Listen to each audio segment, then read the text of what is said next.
आफ्ताब शिवदासनी। आज बात करेंगे बॉलीवुड के एक ऐसे चॉकलेटी अभिनेता की जिनकी खूबसूरती उनकी को एक्ट्रेस पर भी भारी पड़ती थी। चाइल्ड आर्टिस्ट के तौर पर श्रीदेवी, अनिल कपूर और अमिताभ बच्चन के साथ स्क्रीन शेयर करने वाले ये कलाकार जिसकी क्यूटनेस पर लाखों हसीनाएं फिदा हो जाया करती थी। लेकिन क्या आप जानते हैं कपूर खानदान से इस हीरो का रिश्ता होने के बाद भी इसने हमेशा ही अपने करियर में स्ट्रगल किया और आखिरकार इन्हें बॉलीवुड ने बाहर का रास्ता दिखा दिया। जी हाँ, हम बात कर रहे हैं 2000 के चॉकलेट हीरो आफ्ताब शिवदासनी की। आफ्ताब शिवदासानी ने अपने एक्टिंग करियर में 50 से ज्यादा फिल्मों में लीड रोल किए थे, लेकिन उसके बाद भी इनकी पहचान एक सपोर्टिव एक्टर के तौर पर बनकर रह गई थी। लेकिन क्या आप इस बात पर यकीन करेंगे कि आफ्ताब झूठे प्यार के चक्कर में पड़कर प्रोड्यूसर बन गए और ड्रग्स लेने की लत ने उनके करियर को पूरी तरह से खत्म कर दिया। आखिर क्यों आफ्ताब शिवदासानी की जिंदगी इतनी उतार चढ़ाव भरी रही और कैसे उनका करियर खत्म होने लग गया, जानेंगे आज के वीडियो में। एक समय था जब जॉन इब्राहिम और डीनो मोरिया जैसे एक्टर्स के कॉम्पिटिटर माने जाने वाले आफ्ताब शिवदासानी अपनी हर फिल्म में लीड रोल कर रहे थे। चॉकलेटी बॉय के नाम से मशहूर हो चुके आफ्ताब शिवदासानी को एक के बाद एक फिल्में मिल रही थी। आफ्ताब का जन्म सिंधी पिता और ईरानी माँ के घर 25 जून 1978 को मुंबई में हुआ था। आफ्ताब बचपन से बहुत क्यूट थे और यही वजह थी कि छोटे आफ्ताब के पास टीवी कमर्शियल की लाइन लगी रहती थी। सिर्फ 14 महीने की उम्र में ही आफ्ताब ने अपनी क्यूटनेस के लिए Farex of the baby year award अपने नाम कर लिया था। आफ्ताब की स्कूलिंग मुंबई के सेंट जेवियर हाई स्कूल से हुई थी और इन्होंने अपना ग्रेजुएशन मुंबई के ही कॉलेज से पूरा किया था। कॉलेज से आने से पहले आफ्ताब कम से कम 350 टीवी कमर्शियल में काम कर चुके थे और बतौर चाइल्ड आर्टिस्ट बॉलीवुड में उनकी एंट्री भी हो चुकी थी। चाइल्ड आर्टिस्ट के तौर पर आफ्ताब को पहली बार अनिल कपूर और श्रीदेवी की सुपरहिट फिल्म मिस्टर इंडिया में काम करने का मौका मिला था। इस फिल्म में नन्हे आफ्ताब को भी नोटिस किया गया था और फिल्म सुपरहिट रही थी। मिस्टर इंडिया के बाद आफ्ताब ने चाइल्ड आर्टिस्ट के रूप में ही कुछ और सुपरहिट फिल्मों में काम किया, जिनमें शहंशाह, चालबाज, अव्वल नंबर, सीआईडी और इंसानियत शामिल हैं। इन सभी फिल्मों में आफ्ताब की एक्टिंग को पसंद किया गया था और फिर शहंशाह में डायरेक्टर और क्रिटिक्स को आफ्ताब ने अपनी एक्टिंग से अपना मुरीद बना लिया था। फिल्म में उन्होंने अमिताभ बच्चन के बचपन का रोल किया था जिसे बहुत पसंद किया गया था। कॉलेज पास करने के बाद आफ्ताब को काम की तलाश थी और उन्हीं दिनों डायरेक्टर राम गोपाल वर्मा अपनी फिल्म मस्ती के लिए उर्मिला के अगेंस्ट किसी फ्रेश चेहरे की तलाश कर रहे थे। 40 कलाकारों को ऑडिशन लेने के बाद जब राम गोपाल वर्मा को कोई पसंद नहीं आया, तब फिल्म की हीरोइन उर्मिला मातोंडकर की बहन ने डायरेक्टर को आफ्ताब के कुछ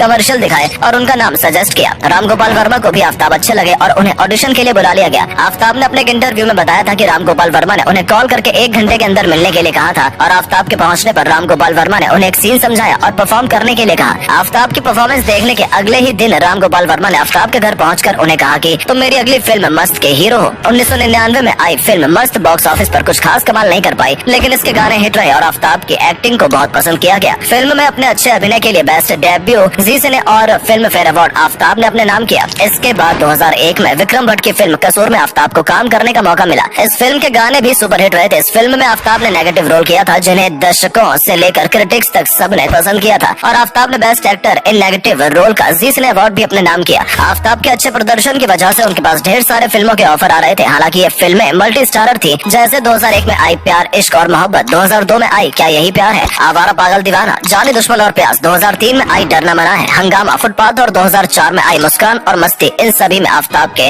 अलावा भी कई हीरो हीरोइन शामिल थे। ज्यादातर फिल्मों में आफ्ताब के रोल एक जैसे ही थे और उन्हें वर्सेटाइल एक्टिंग का मौका नहीं मिल रहा था। हालांकि फिल्म मस्ती में उनकी कॉमेडी और डायलॉग डिलीवरी को पसंद किया गया, लेकिन साथ ही इस फिल्म को एक फूहड़ करार कर दिया गया। मस्ती के बाद 2005 से 2009 के बीच आफ्ताब को सिमिलर रोल ही मिल रहे थे, जिनमें ज्यादातर फिल्में मल्टी स्टारर ही थी, जैसे 2005 में दीवाने हुए पागल, 2006 में शादी से पहले और अनकही, 2008 में आई देताली और मनी है तो हनी है, 2009 में आई आलू चाट, डैडी कूल और कमबख्त इश्क, 2012 में प्लेयर्स और 1920 में और 2013 में एक ग्रैंड मस्ती, 2016 में आई क्या कूल है हम 3 और ग्रेट ग्रैंड मस्ती और 2019 में आई फिल्म सेटर्स। इसके बाद आफ्ताब कुछ रीजनल फिल्म और वेब सीरीज में भी नजर आए। आफ्ताब ने कई फिल्मों में काम किया, लेकिन कहा जाता है कि उन्होंने अपने रोल को लेकर कोई एक्सपेरिमेंट नहीं किया और मल्टी स्टार फिल्मों में भी सिर्फ एक ही तरह के रोल ही करते रहे और शायद यही वजह रही कि फिल्म में उनके होने या न होने से दर्शकों को भी कोई खास फर्क नहीं पड़ा और धीरे धीरे इन्हें वो फिल्में मिलना भी बंद हो गयी। साथ ही जानकारों का ये भी कहना था कि आफ्ताब ने फिल्मों के सिलेक्शन में इतनी गलतियां की कि आखिरकार इन्हें एक नॉन सीरियस एक्टर मान लिया गया, जैसे फिल्म की स्क्रिप्ट और उसमें अपने किरदार से कोई मतलब नहीं रहता था, जो मिला उसे करते गए, जिसमें इन्हें सबसे ज्यादा नुकसान उन कॉमेडी फिल्मों से हुआ जो बेहद ही फूहड़ और अश्लील कंटेंट से भरी हुई थी। अगर आफ्ताब की पर्सनल लाइफ के बारे में बात की जाए तो 2019 में आलू चाट में काम करने के दौरान उनकी मुलाकात फिल्म में काम कर रही अभिनेत्री आमना शरीफ से हुई। फिल्म तो बॉक्स ऑफिस पर ढेर हो गई, लेकिन आफ्ताब और आमना का प्यार परवान चढ़ गया। मीडिया रिपोर्ट्स की माने तो आफ्ताब आमना से प्यार में इस कदर पागल हुए कि उन्होंने हीरोइन के तौर पर बॉलीवुड के